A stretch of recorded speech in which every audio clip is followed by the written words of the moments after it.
ನಮಸ್ಕಾರ ವೀಕ್ಷಕರೇ, ನಾನು ನಿಮ್ಮ ಬೀನಾ ಚಂದ್ರು.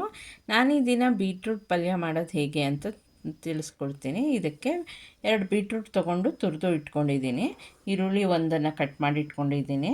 ಕರ್ಬೇವಿನ ಸೊಪ್ಪು ಸ್ವಲ್ಪ, ಕೊತ್ತಂಬರಿ ಸೊಪ್ಪು ಸ್ವಲ್ಪ, 4 ಹಸಿಮೆಣಸಿಕಾಯಿನ ಮಧ್ಯಕ್ಕೆ ಸೀಳ್ಕೊಂಡಿದ್ದೀನಿ. ಮೊದಲಿಗೆ ಒಂದು ಬಾಣಲೆ ತೊಗೊಂಡು ಅದನ್ನು ಆನ್ ಮಾಡ್ಕೊಂಡಿದ್ದೀನಿ ಸ್ಟವ್ವು. ಅದಕ್ಕೆ ಸಾಸಿವೆ ಕಡಲೆಬೇಳೆ ಹಾಕ್ಕೊಂಡೆ. ಈಗ ಇದಕ್ಕೆ ನಾವು ಕಟ್ ಮಾಡಿಟ್ಕೊಂಡಂತಹ ಈರುಳ್ಳಿ, ಹಸಿಮೆಣಸಿಕಾಯಿ, ಕೊತ್ತಂಬರಿ ಸೊಪ್ಪು, ಕರ್ಬೇವಿನ ಸೊಪ್ಪನ್ನೆಲ್ಲ ಹಾಕ್ಕೊಂಡು ಎಣ್ಣೆಯಲ್ಲೇ ಚೆನ್ನಾಗಿ ಫ್ರೈ ಮಾಡ್ಕೋಬೇಕು. ಇದು ಕೆಂಪಗಾಗೋವರೆಗೂ ಚೆನ್ನಾಗಿ ಫ್ರೈ ಮಾಡಬೇಕು. ನಾವು ಇದನ್ನು ಬೇಯಿಸ್ತಾ ಇಲ್ಲ, ಜಸ್ಟ್ ಆಯಿಲ್ನಲ್ಲೇ ಫ್ರೈ ಮಾಡೋದ್ರಿಂದ ಇದನ್ನು ನಾವು ಚೆನ್ನಾಗಿ ಬೇಯಿಸ್ಕೋಬೇಕಾಗತ್ತೆ, ಫ್ರೈ ಮಾಡ್ಕೋಬೇಕಾಗತ್ತೆ. ಇವಾಗ ಇಲ್ಲೆಲ್ಲ ಚೆನ್ನಾಗಿ ಫ್ರೈ ಆಗಿದೆ.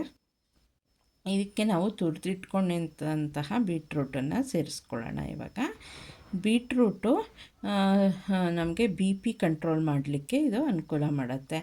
ಮತ್ತು ಇದು ಒಂದು ಡೈಲಿ ನಾವು ಬೀಟ್ರೂಟನ್ನು ಉಪಯೋಗಿಸಿದ್ರೆ ಬಹಳ ಒಳ್ಳೆಯದಾಗತ್ತೆ. ನಮ್ಮ ಲಿವರ್ ಫಂಕ್ಷನ್ನ ಇದು ಚೆನ್ನಾಗಿ ವರ್ಕ್ ಆಗೋಗೆ ಮಾಡುತ್ತೆ.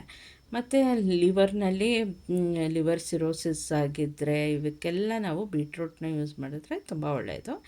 ಈಗ ಬೀಟ್ರೂಟ್ನ ಚೆನ್ನಾಗಿ ಫ್ರೈ ಎಣ್ಣೆಯಲ್ಲೇ ಇದು ಮಾಡ್ಕೊತಾ ಇದ್ದೀನಿ.